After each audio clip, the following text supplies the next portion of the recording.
most devastating weapon in the Middle East right now isn't a hypersonic missile, and it isn't an Iranian torpedo. It is a spreadsheet in a corporate office in London.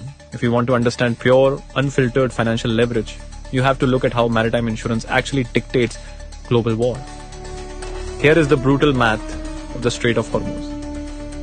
When tensions spike between the US, Israel, and Iran, the media watches the warships. But the real power lies with a quiet group of underwriters at Lloyd's of London, known as the Joint War Committee. They don't command navies, they command risk, and they hold the ultimate kill switch for the global economy. When the Joint War Committee designates the Persian Gulf as a high-risk zone, standard shipping insurance becomes void. To keep sailing, ship owners are forced to buy what is called an additional war risk premium.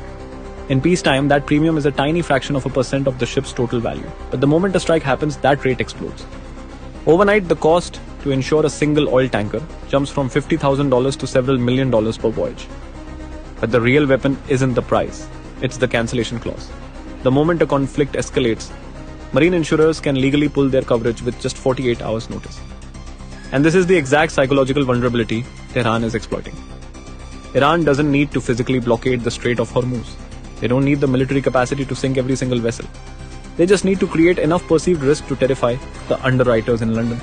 Because no corporation on earth is going to sail an uninsured $200 million asset loaded with crude oil into a combat zone. The West built the global financial system to manage risk. But in the modern shadow war, adversaries figured out how to weaponize it. Iran doesn't have to stop the ships. They let the Western insurance companies enforce the blockade for them. This isn't warfare by military force. It is warfare by premium.